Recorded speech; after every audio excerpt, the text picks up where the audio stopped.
I'm going to assume two conditions for this talk. The first one is just what I assume to be a recognition of fact.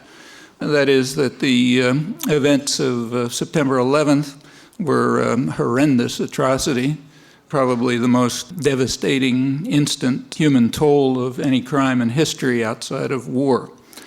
The second has to do with the goal.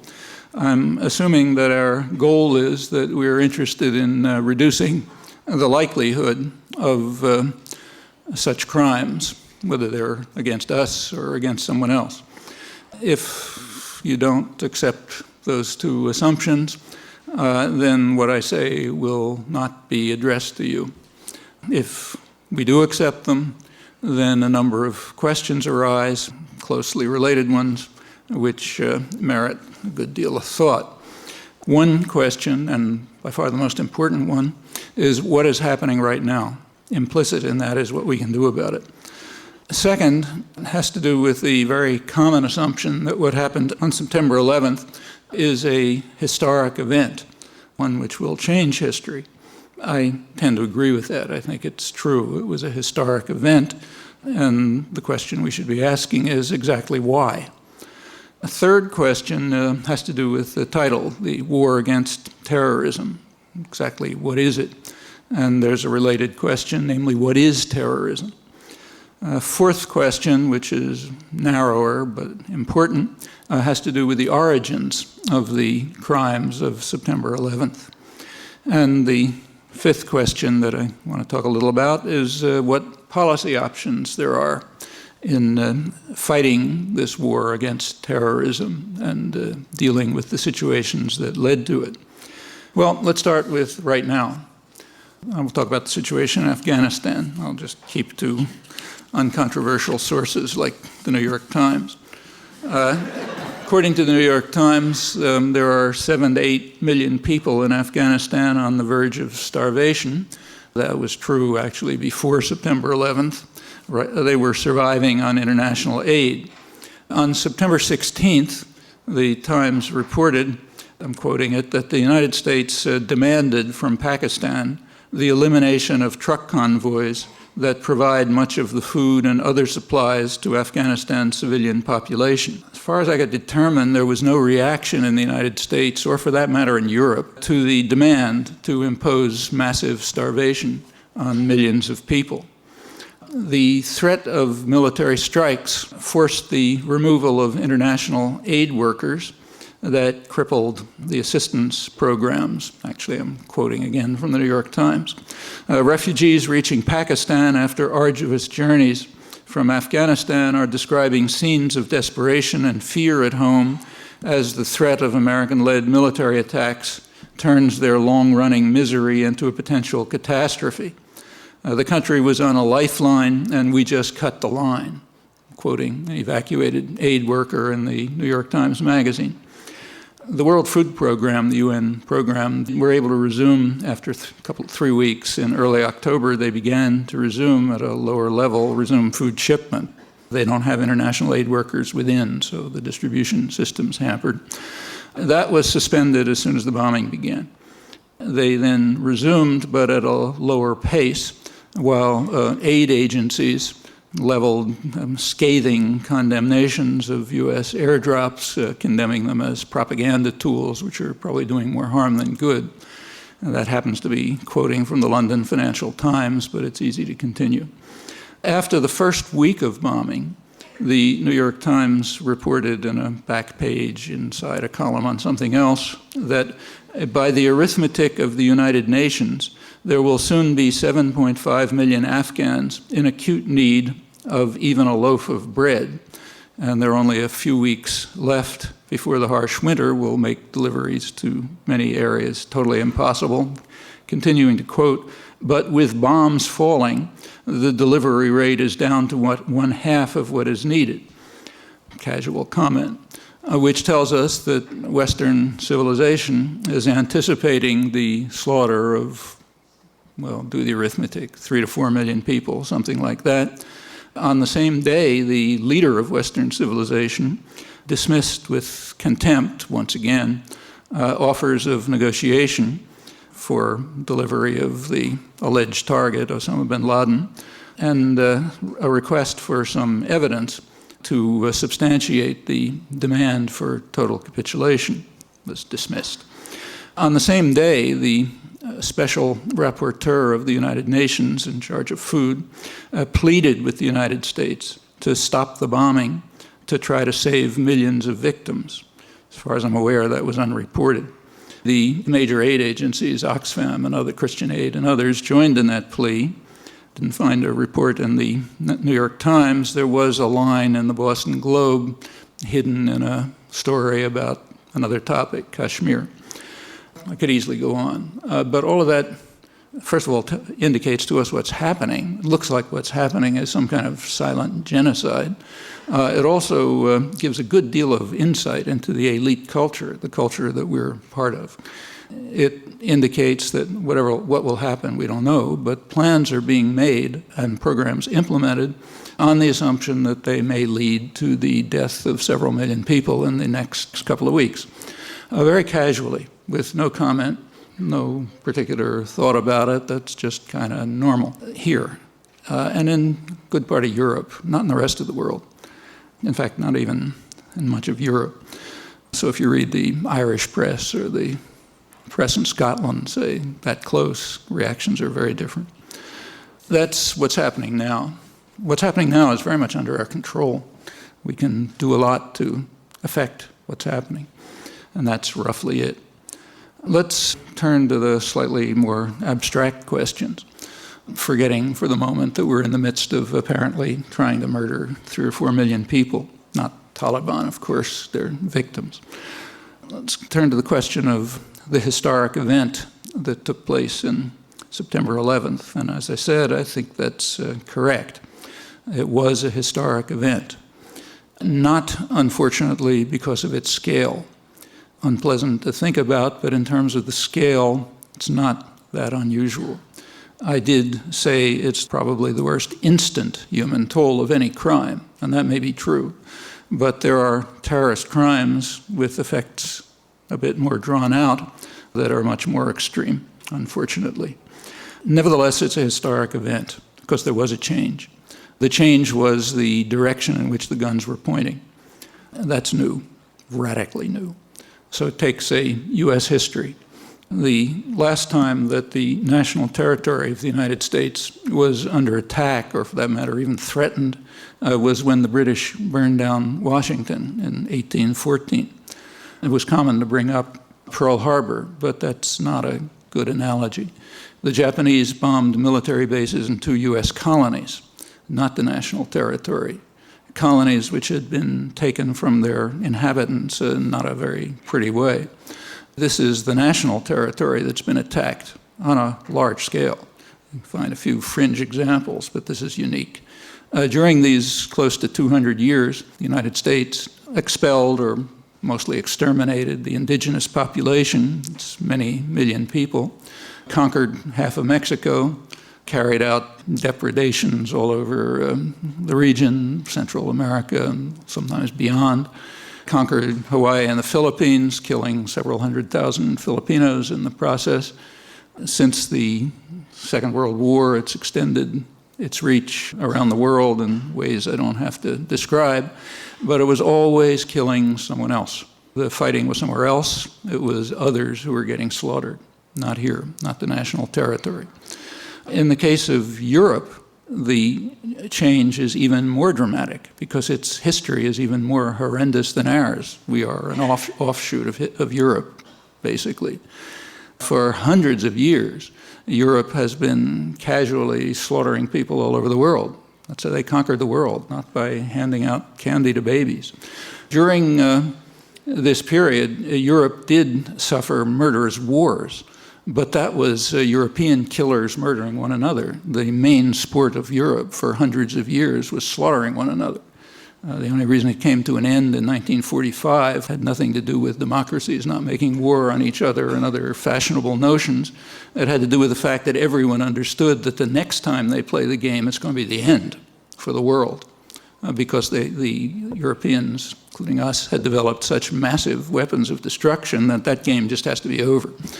And it goes back hundreds of years. I mean, in the 17th century, about probably 40% of the population of Germany was wiped out in one war. But during this whole bloody, murderous period, it was Europeans slaughtering each other and Europeans slaughtering people elsewhere. The Congo didn't attack Belgium. India didn't attack England. Algeria didn't attack France. It's uniform. There are, again, small exceptions, but pretty small in scale, certainly invisible on the scale of what Europe and us were doing to the rest of the world. This is the first change, the first time that the guns have been pointed the other way. In my opinion, that's probably why you see such different reactions on the two sides of the Irish Sea, which I've noticed, incidentally, in many interviews on both sides. The world looks very different depending whether you're holding the lash or whether you're being whipped by it for hundreds of years. Very different. So I think the shock and surprise in Europe and its offshoots, like here, is very understandable. It is a historic event, but regrettably not in scale, in something else. And a reason why most of the rest of the world looks at it quite differently. Not that lacking sympathy for the victims of the atrocity or being horrified by them, that's almost uniform, but viewing it from a different perspective, something we might want to understand. Well, let's go to the third question. What is the war against terrorism? And side question, what's terrorism? The war against terrorism has been described in high places as a struggle against a plague, a cancer, which is spread by barbarians, by depraved opponents of civilization itself. That's a feeling that I share. The words I'm quoting, however, happen to be from 20 years ago. That's President Reagan and his Secretary of State. The Reagan administration came into office 20 years ago, declaring that the war against international terrorism would be the core of our foreign policy, describing it in terms of the kind I just mentioned and others. It was the core of our foreign policy. The Reagan administration responded to this plague spread by depraved opponents of civilization itself by creating an extraordinary international terrorist network, totally unprecedented in scale, which carried out massive atrocities all over the world, partly nearby, but not only there. I won't run through the record. You're all educated people, so I'm sure you learned about it in high school. But I'll just mention one case which is totally uncontroversial, so we don't have to argue about it. By no means the most extreme, but uncontroversial. It's uncontroversial because of the judgments of the highest international authorities, the International Court of Justice, the World Court, and the UN Security Council. So this one is uncontroversial, at least among people who have some minimal concern for international law, human rights, justice, and other things like that. And now I'll leave you an exercise. You can estimate the size of that category by simply asking how often this uncontroversial case has been mentioned in the commentary of the last month. And it's a particularly relevant one, not only because it's uncontroversial, but because it does offer a precedent as to how a law-abiding state did respond, in fact, to a case of international terrorism, which is uncontroversial, and was even more extreme than the events of September 11th. I'm talking about the Reagan-U.S. war against Nicaragua, which left tens of thousands of people dead, the country ruined, perhaps beyond recovery. Nicaragua did respond. They didn't respond by setting off bombs in Washington. They responded by taking it to the World Court, presenting a case. They had no problem putting together evidence. The World Court accepted their case, ruled in their favor, condemned what it called the unlawful use of force, which is another word for international terrorism by the United States, ordered the United States to terminate the crime and to pay massive reparations. The United States, of course, dismissed the court judgment with total contempt and announced that it would not accept the jurisdiction of the court henceforth. Nicaragua then went to the UN Security Council, which considered a resolution calling on all states to observe international law. No one was mentioned, but everyone understood. The United States vetoed the resolution. It now stands as the only state on record which has both been condemned by the World Court for International Terrorism and has vetoed the Security Council resolution calling on states to observe international law. Nicaragua then went to the General Assembly, where there's technically no veto, but a negative U.S. vote amounts to a veto. It passed a similar resolution with only the United States, Israel, and El Salvador opposed. The following year, again, this time the United States could only rally Israel to the cause, so 2 votes opposed to observing international law. At that point, Nicaragua couldn't do anything lawful.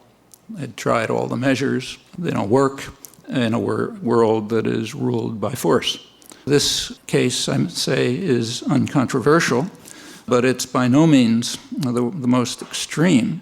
We gain a lot of insight into our own culture and society and what's happening now by asking how much we know about all this and how much we talk about it, how much you learn about it in school, how much it's all over the front pages. And this is only the beginning. The United States responded to the World Court and the Security Council by immediately escalating the war very quickly. That was a bipartisan decision, incidentally. The terms of the war were also changed. For the first time, there were official orders given to the terrorist army to attack what are called soft targets, meaning undefended civilian targets, and to keep away from the Nicaraguan army. They were able to do that because the United States had total control of the air over Nicaragua. The mercenary army was supplied with advanced communication equipment. It wasn't a guerrilla army in the normal sense, and could get instructions about the disposition of Nicaraguan army forces so they could attack agricultural collectives, health clinics, and so on, soft targets, with impunity. Those were the official orders. What was the reaction? It was known, and there was a reaction to it. The policy was regarded as sensible by left liberal opinion. So Michael Kinsley, who represents the left in mainstream discussion, wrote an article in which he said that we shouldn't be too quick to criticize this policy, as Human Rights Watch had just done. He said, a sensible policy must meet the test of cost-benefit analysis. That is, and I'm quoting now, an analysis of the amount of blood and misery that will be poured in and the likelihood that democracy will emerge at the other end. Democracy, as the U.S. Understands the term, which is graphically illustrated in the surrounding countries. Notice that it's axiomatic that the United States, U.S. elites have the right to conduct the analysis and to pursue the project if it passes their tests. And it did pass their tests. It worked. When Nicaragua finally succumbed to a superpower assault, commentators openly and cheerfully lauded the success of the methods that were adopted and described them accurately. So I'll quote Time magazine just to pick one.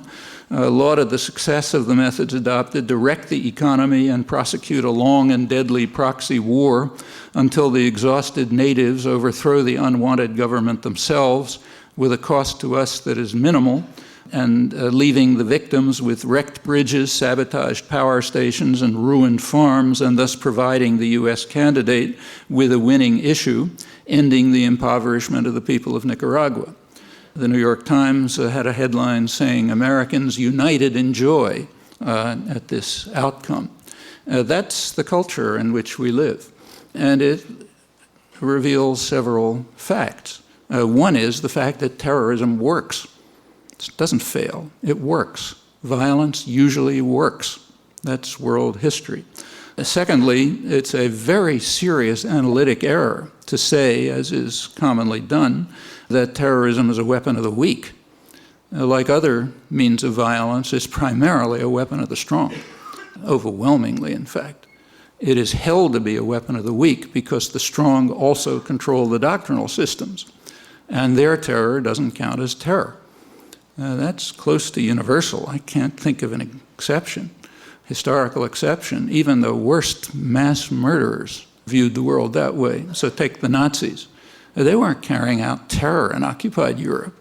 They were protecting the population from the terrorism of the partisans. And like other resistance movements, there was terrorism. The Nazis were carrying out counter-terror.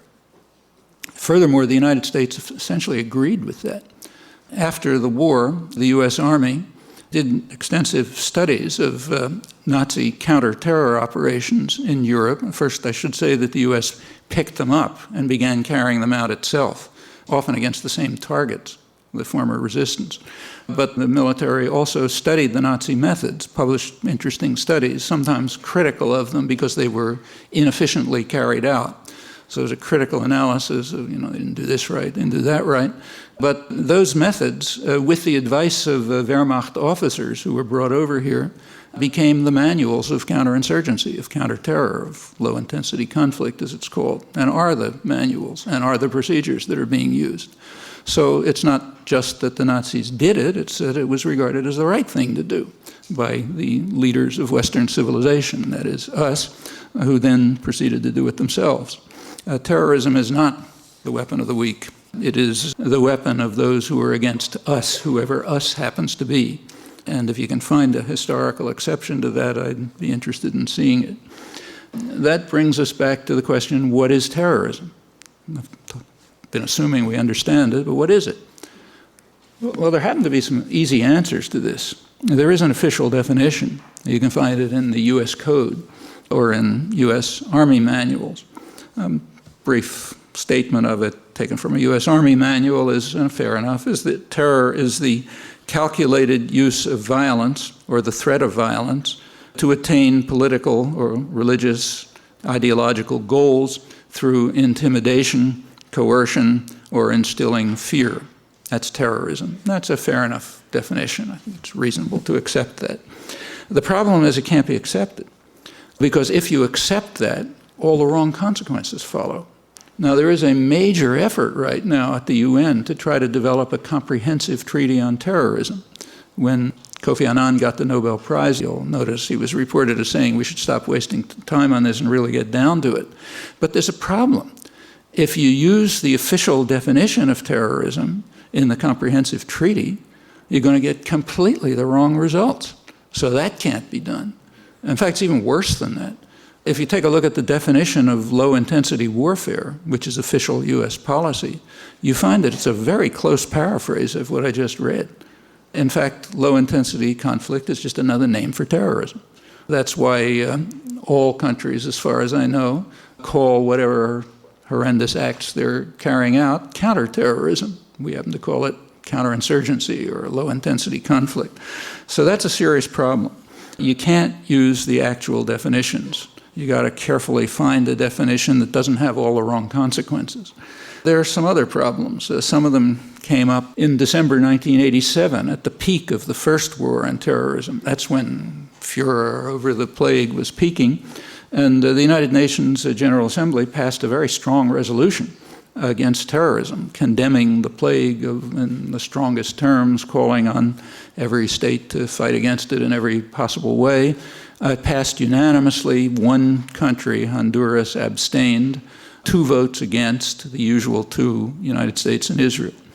Why should the United States and Israel vote against a major resolution condemning terrorism in the strongest terms? In fact, pretty much the terms that the Reagan administration was using. Well, there's a reason. There was one paragraph in that long resolution which said that nothing in this resolution infringes on the rights of people struggling against racist and colonialist regimes or foreign military occupation to continue their resistance with the assistance of other states outside in their just cause. Well, the United States and Israel can't accept that. The main reason that they couldn't at the time was because of South Africa. South Africa was officially called an ally. There was a terrorist force in South Africa. It was called the African National Congress. They were a terrorist force officially. South Africa, in contrast, was an ally. And we certainly couldn't support actions by a terrorist group struggling against a racist regime. That would be impossible. And of course, there's another one, namely the Israeli-occupied territories, and now going into its 35th year, supported primarily by the United States, been blocking a diplomatic settlement for 30 years now, it still is. And you can't have that. There was another one at the time. Israel was occupying southern Lebanon and was being combated by what the U.S. calls a terrorist force, Hezbollah, which in fact succeeded in driving Israel out of Lebanon. And you can't allow anyone to struggle against a military occupation when it's one that we support. So therefore, the U.S. and Israel had to vote against the major UN resolution on terrorism. And I mentioned before that a U.S. vote against is essentially a veto, which is only half the story. It also vetoes it from history. So none of this was ever reported, and none of it appears in the annals of terrorism. You look at the scholarly work on terrorism and so on, nothing that I've just mentioned appears. The reason is it's got the wrong people holding the guns. You have to carefully hone the definitions and the scholarship and so on so that you come out with the right conclusions. Otherwise, it's not respectable scholarship and honorable journalism. These are some of the problems that are hampering the effort to develop a comprehensive treaty against terrorism. Maybe we should have an academic conference or something to try to see if you can figure out a way of defining terrorism so that it comes out with just the right answers, not the wrong answers. That won't be easy. Well, let's drop that and turn to the fourth question, a narrow one. What are the origins of the September 11th crimes? Here we make a distinction between two categories which shouldn't be run together. One is the actual agents of the crime. The other is a kind of a reservoir of at least sympathy, sometimes support, that they appeal to even among people who very much oppose the criminals and the actions. And those are two different things. Well, with regard to the perpetrators, in a certain sense, we're not really clear. The United States either is unable or unwilling to provide any evidence, any meaningful evidence.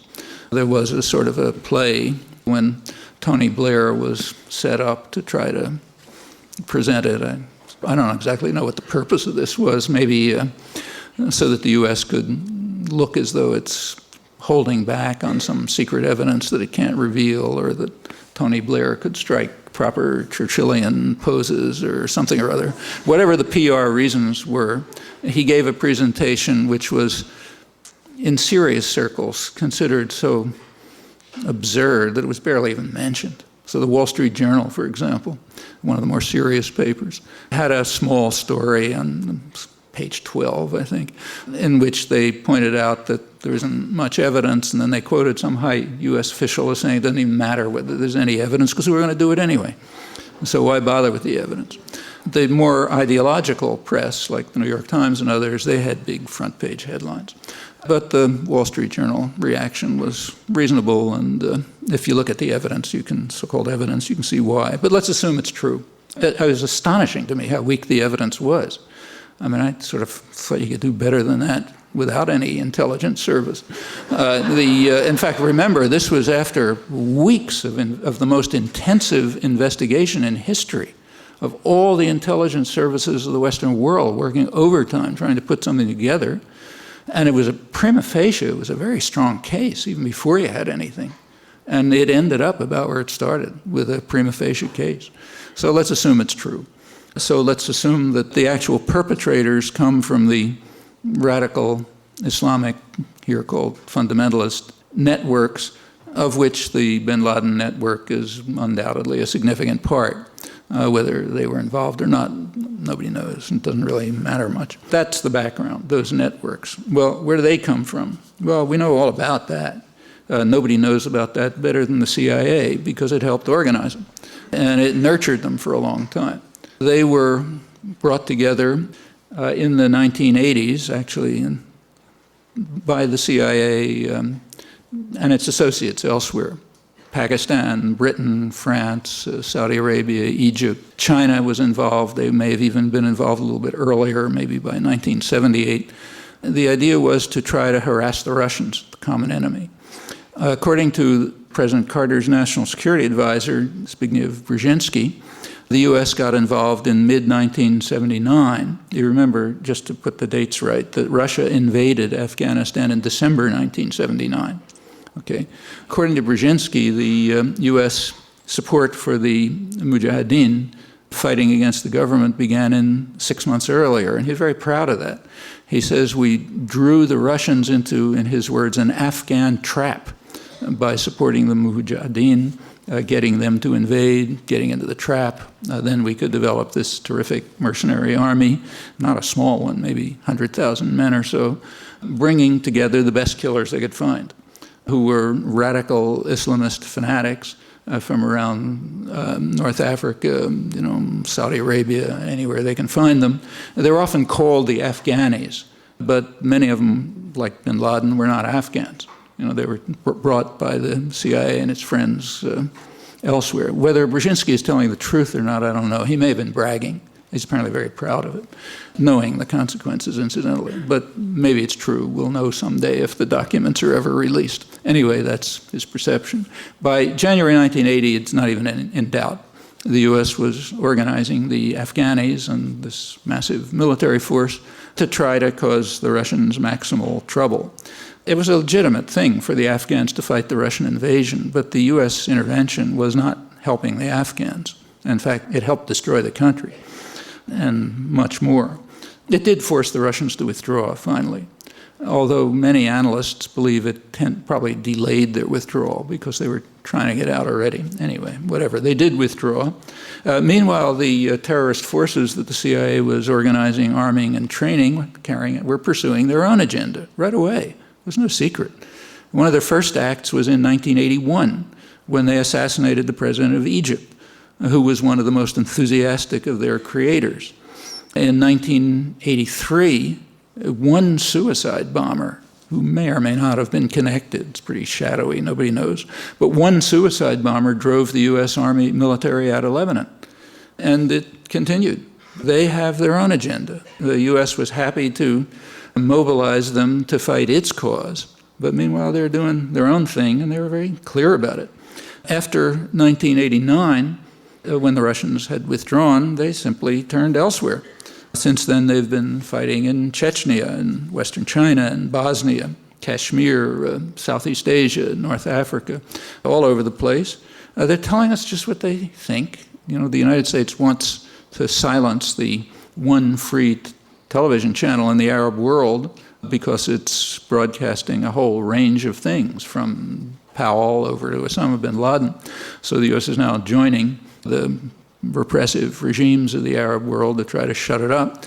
But if you listen to it, if you listen to what bin Laden says, it's worth it. I mean, there are plenty of interviews. And there are plenty of interviews by leading Western reporters, if you don't want to listen to his own voice, Robert Fisk and others. And what he's been saying is pretty consistent for a long time. He's not the only one, though maybe he's the most eloquent. It's not only consistent over a long time, it's consistent with their actions. So there's every reason to take it seriously. Their prime enemy is what they call the corrupt and oppressive, authoritarian, brutal regimes of the Arab world. And when they say that, they get quite a resonance in the region. And they want to replace them by properly Islamist governments. That's where they lose the people of the region. But up till then, they're with them. From their point of view, even Saudi Arabia, the most extreme fundamentalist state in the world, I suppose, short of the Taliban, which is an offshoot, even that's not Islamist enough for them. It has even more than that. Okay, at that point, they get very little support. But up until that point, they get plenty of support. Also, they want to defend Muslims elsewhere. They hate the Russians like poison. But as soon as the Russians pulled out of Afghanistan, they stopped carrying out terrorist acts in Russia, as they'd been doing with CIA backing before that in Russia, not just in Afghanistan. They did move over to Chechnya, but there they're defending Muslims against the Russian invasion. Same with all the other places I mentioned. From their point of view, they're defending Muslims against the infidels. And they're very clear about it, and that's what they've been doing. Why did they turn against the United States? Well, that had to do with what they called the U.S. invasion of Saudi Arabia.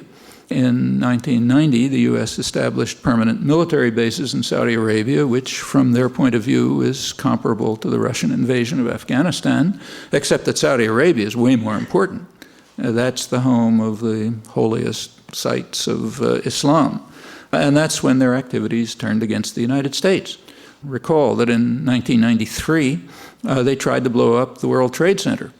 Got part of the way, but not the whole way, and that was only part of it. The plans were to blow up the UN building, the Holland and Lincoln tunnels, the FBI building. I think there were others on the list. Well, they sort of got part way, but not all the way.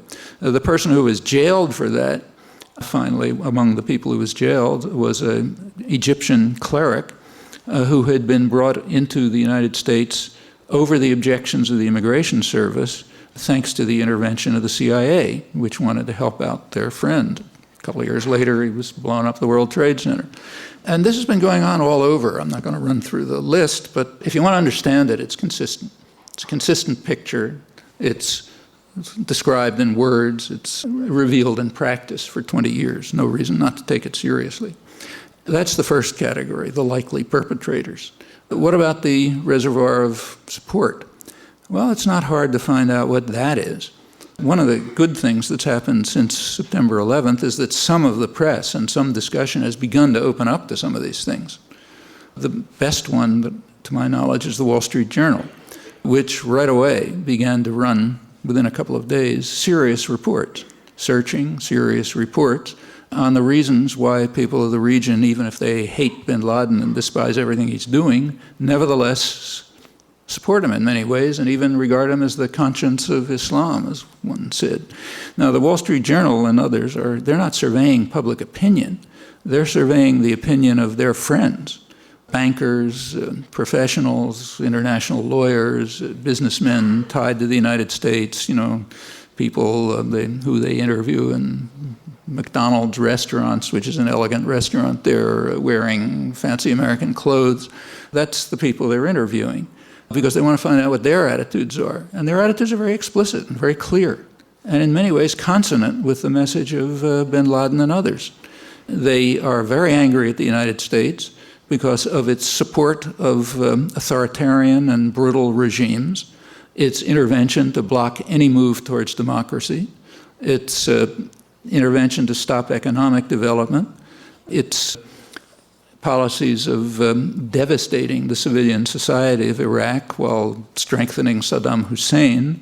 And they remember, even if we prefer not to, that the United States and Britain supported Saddam Hussein right through his worst atrocities, including the gassing of the Kurds. Bin Laden brings that up constantly, and they know it, even if we don't want to. And of course, their support for the Israeli military occupation, which is harsh and brutal. It's now in its 35th year. The U.S. has been providing the overwhelming economic, military, and diplomatic support for it, and still does. And they know that, and they don't like it, especially when that's paired with U.S. policy toward Iraq, toward the Iraqi civilian society, which is getting destroyed. Okay, those are the reasons, roughly. And when bin Laden gives those reasons, people recognize it and support it. Now, that's not the way people here like to think about it, at least educated liberal opinion.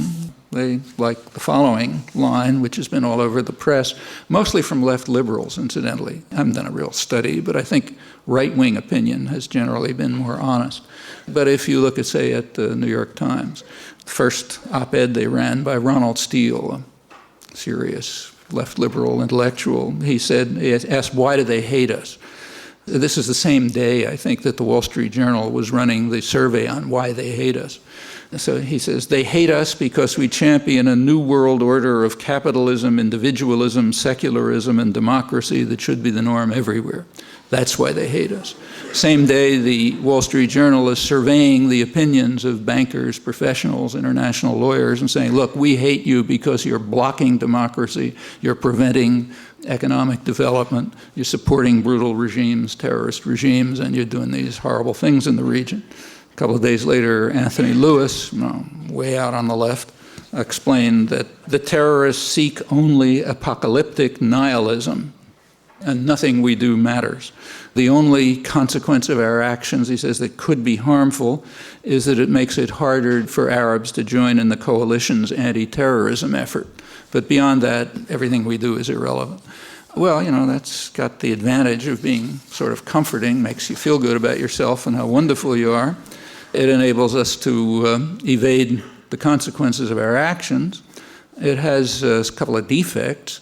One is it's totally at variance with everything we know. And another defect is it's a perfect way to ensure that you escalate the cycle of violence.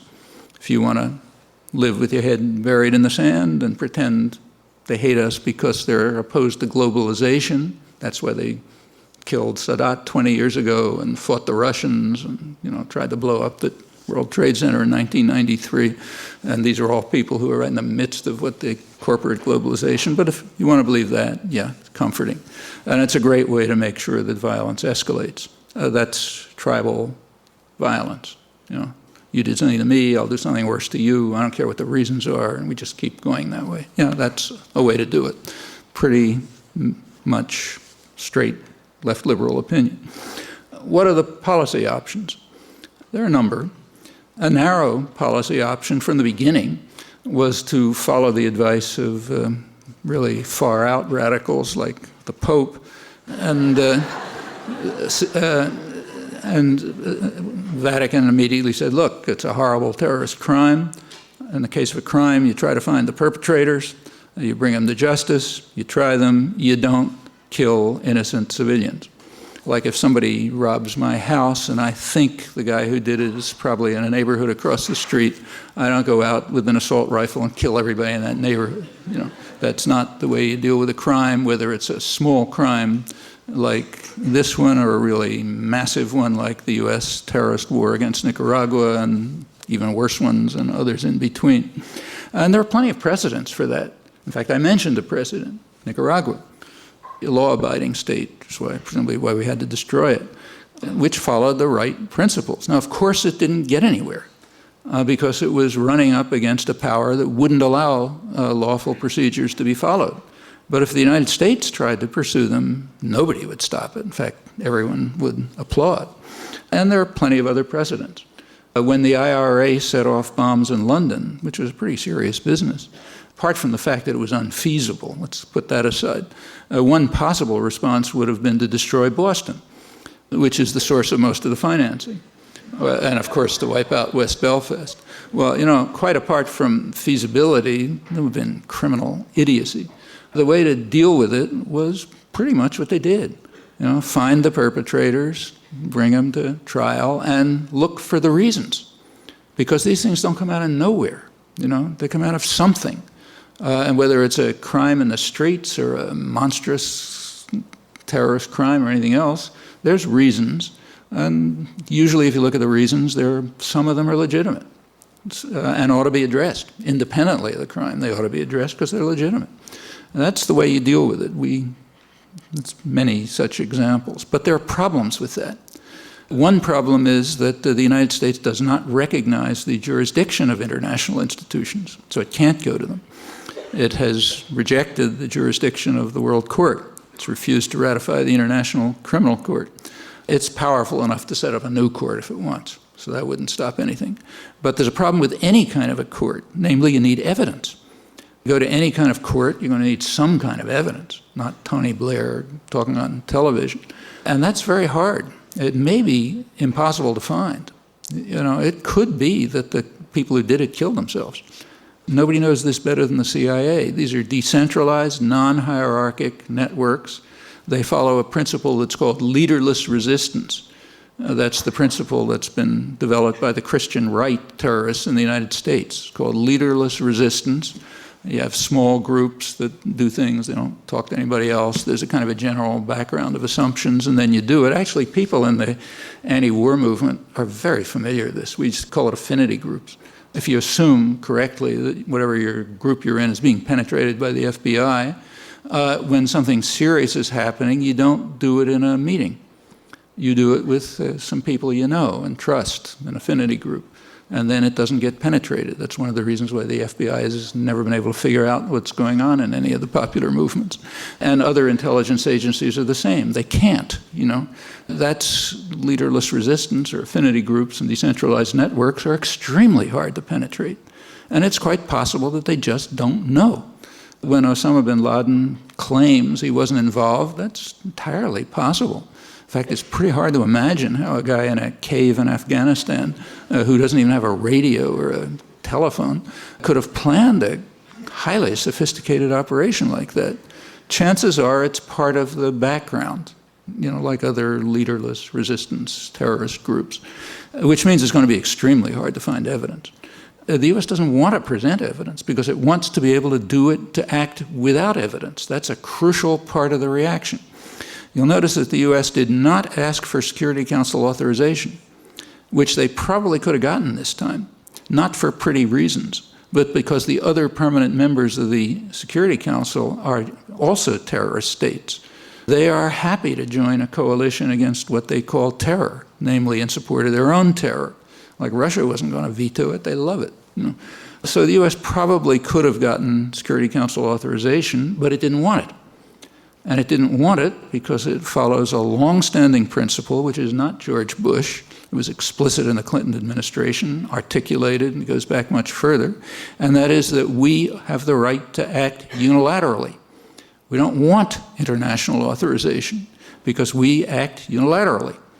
And therefore, we don't want it. We don't care about evidence. We don't care about negotiation. We don't care about treaties. We're the strongest guy around, toughest thug on the block. We do what we want.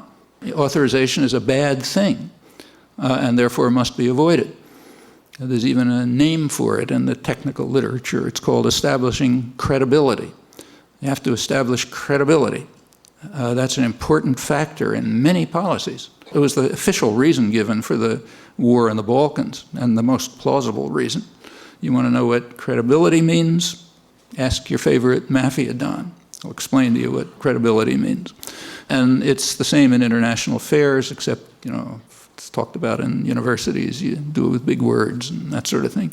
But it's basically the same principle, and it makes sense, and it usually works. Main historian who's written about this for the last several hundred years is Charles Tilly. He has a book called Coercion and Violence, and he points out that violence has been the leading principle of Europe for hundreds of years, and the reason is because it works. It's very reasonable. It almost always works when you have an overwhelming predominance of violence and a culture of violence behind it. So therefore it makes sense to follow it. Well, those are all problems in pursuing lawful paths. And if you did try to follow them, you'd really open some very dangerous doors. Like the U.S. is demanding that the Taliban hand over Osama bin Laden. And they're responding in a way which is regarded as totally absurd and outlandish in the West. Namely, they're saying, okay, but first give us some evidence. In the West, that's considered ludicrous. It's a sign of their criminality. How can they ask for evidence? I mean, if somebody asked us to hand someone over, we'd do it tomorrow. We wouldn't ask for any evidence. In fact, it's easy to prove that. We don't have to make up cases. So, for example, for the last several years, Haiti has been requesting the United States to extradite Emmanuel Constant, who's a major killer.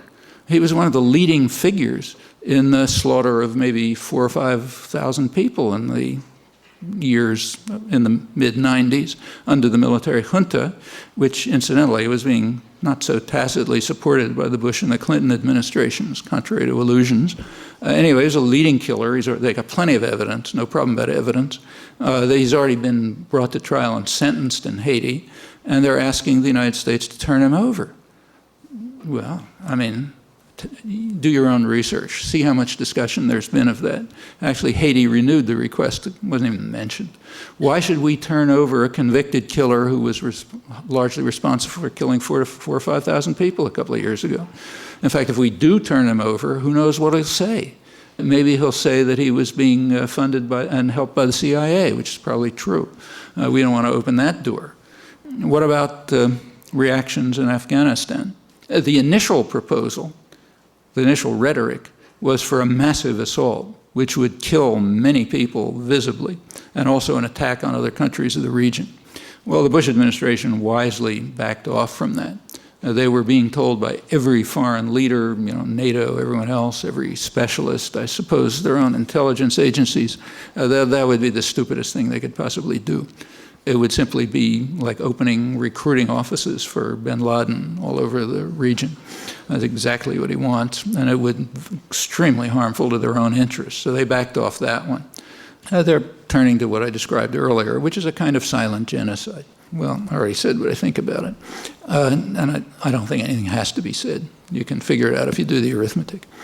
a sensible proposal, which is kind of on the verge of being considered, but it's been sensible all along, and is being called for by expatriate Afghans and allegedly tribal leaders internally, is for a UN initiative, which would keep the Russians and the Americans out of it totally.